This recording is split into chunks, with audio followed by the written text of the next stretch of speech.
도무지 골이 터지지 않는 답답한 상황에서 결국 토트넘 공격의 해결사는 손흥민이었다. 토트넘 핫스퍼 스타디움에서 개최된 샤흐타르와의 친선전.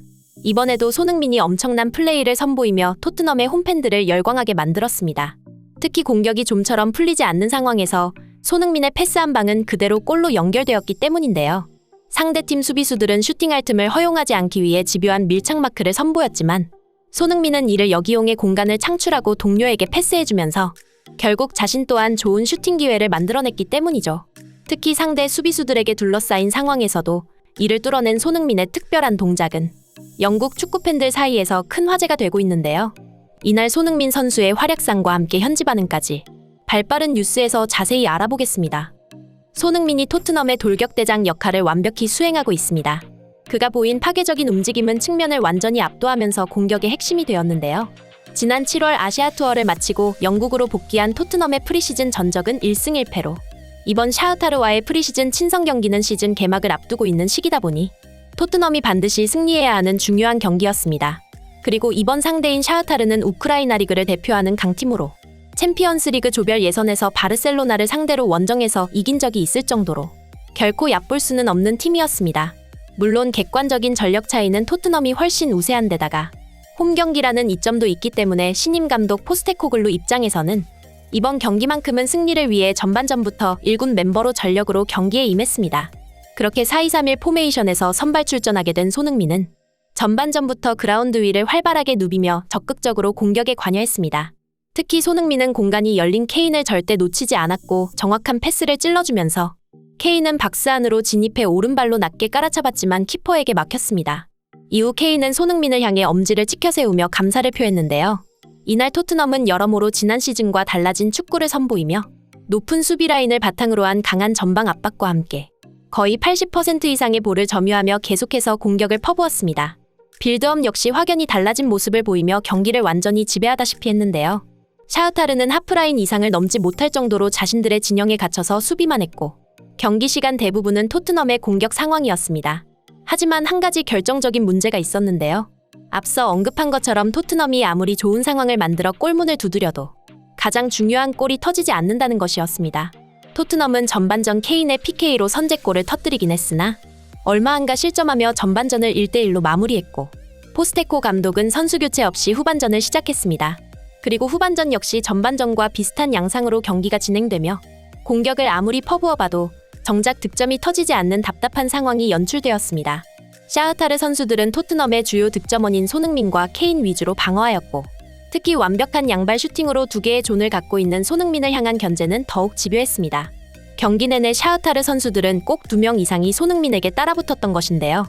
그럼에도 손흥민은 침착하게 압박을 벗어나며 측면에서 좋은 움직임을 가져갔고 이번에도 케인의 발 앞으로 떨어지는 크로스를 선물했습니다.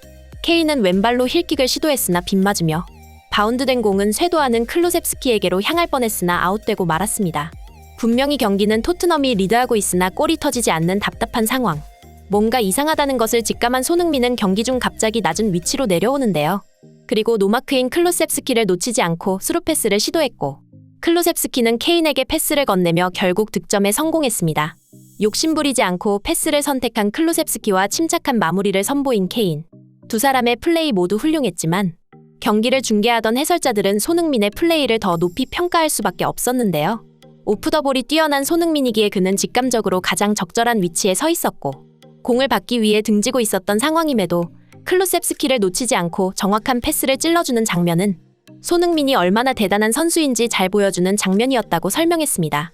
득점이 터지기 시작하자 다른 선수들도 함께 살아나기 시작했는데요. 이번엔 제임스 매디슨이 박스 안으로 침투해 수비수들을 유인한 다음 뒤쪽에 노마크로 대기 중인 손흥민에게 패스를 건넸고 손흥민은 툭 친 다음 전매 특허인 오른발 가마차기를 시도했으나 약간 높이 뜨면서 골망을 흔들진 못했습니다. 그리고 이번엔 반대로 손흥민이 박스 안으로 쇄도하는 상황에서 제임스 매디슨이 패스를 찔러줬습니다. 손흥민이 박스 안에서 공을 받자 마치 비상경보라도 울린 것처럼 순식간에 수비수들이 손흥민 한 명에게로 집중되는데요. 손흥민은 둘러싸인 상황에서도 침착하게 오른발로 공을 받아 왼발로 떨군 후 노마크였던 우도지를 놓치지 않고 패스합니다. 하지만 우도지의 슈팅은 힘이 너무 들어간 나머지 높게 뜨고 말았습니다. 이렇게 토트넘은 후반전 내내 경기를 리드하며 공격을 퍼부었고 76분 3일 뒤 있을 바르셀로나전의 체력 안배를 위해 포스테코 감독은 손흥민을 대신해 솔로몬을 교체 투입하는데요. 이때 교체되는 손흥민을 향해 토트넘 경기장을 가득 메웠던 홈팬들이 일제히 기립박수를 치는 진풍경이 펼쳐지기도 했습니다. 하지만 손흥민이 그라운드 위에서 사라지자 놀라운 일이 벌어지고 마는데요. 경기 내내 하프라인 넘어서 올라오지 못했던 샤흐타르 선수들이 갑자기 라인을 올려 엄청난 맹공을 퍼붓기 시작한 것이었죠. 한국 팬들 사이에서는 일명 손낙골이라 불리는 손흥민 나가면 골 먹힌다는 장면이 다시 한번 나올 뻔했는데요. 샤흐타르의 역습 한 방에 토트넘의 뒷공간은 순식간에 털렸고 다행히 슈팅이 약간 빗나가며 실점하진 않은 순간이었습니다. 하지만 이어서 샤흐타르의 반격은 그칠 줄 몰랐고 다시 한번 박스 안에서 위협적인 슈팅을 허용했으나 이번에는 비카리오 키퍼가 선방하며 골문을 지켜냈습니다. 그렇게 실점까지 이어지진 않았으나 실점했어도 이상하지 않을 아찔한 상황이 계속해서 나왔는데요. 이 같은 결과에 대해 경기를 중계하던 해설자는 오늘 해리 케인의 활약은 실로 대단했다. 많은 사람들이 오늘 케인의 활약을 보면서 그가 떠나게 될 토트넘의 미래를 걱정하고 있다. 분명 케인은 대단한 선수이며 토트넘에서 없어서는 안 될 중요한 선수다. 하지만 케인의 활약은 손흥민이 있기에 가능했단 것을 간과해선 안 된다. 그는 파이널 서드 지역에서 수비수들을 무장 해제시키는 창의적인 능력을 가지고 있기 때문이다. 오늘 손흥민의 패스 퀄리티는 상당히 뛰어났으며 그는 빠른 스피드와 뛰어난 테크닉을 활용한 기회 창출, 그리고 결정적인 상황에서 놀라울 만큼 침착한 선수다. 라고 설명하며 손흥민을 높이 평가했습니다. 사실 이러한 주장은 축구 관계자 한두 사람만의 의견이 아닌데요. 전 아스톤 빌라의 선수 가브리엘 아그볼라어 역시 비슷한 주장을 펼쳤습니다. 그는 현역 시절 프리미어리그에서 손에 꼽히는 스피드로 주목받았던 선수로 손흥민과 같은 윙어 포지션으로 오래전부터 손흥민을 높이 평가해 화제를 모았는데요. 가브리엘은 손흥민 없이 케인은 어시스트를 주거나 받을 수 없다. 모두가 토트넘의 1등 공신은 해리 케인이라고 하지만 내 생각에는 손흥민이다. 그는 정말 독보적이며 내가 가장 중요하게 생각하는 부분은 그가 왼발잡이인지 오른발잡이인지 모르겠다는 것이다. 손흥민처럼 양발을 완벽하게 다루는 축구 선수는 정말 드물다. 라고 말했습니다. 그들의 말처럼 손흥민은 양발을 활용하며 어디에서든 득점이 가능하기에 상대 수비수들을 유인해 공간을 창출하는 플레이에 도가 텄는데요. 뿐만 아니라 뛰어난 오프더볼 움직임으로 순식간에 뒷공간을 허물어버리기에 손흥민이 존재하는 것만으로도 상대의 역습을 저지하는 효과까지 있죠. 이번 샤흐타르전은 이러한 손흥민의 장점들이 잘 나타나는 경기였습니다. 수술에서 복귀한 손흥민은 지난 시즌보다 몸 상태가 훨씬 가벼워진 모습을 보이고 있으며 친선 경기에서 실전 경기 감각이 되살아나며 점차 좋은 경기력을 보이고 있는데요.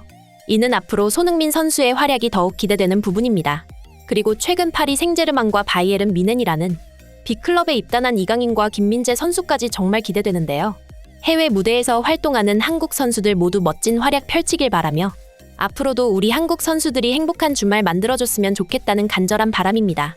이상 발빠른 뉴스였습니다.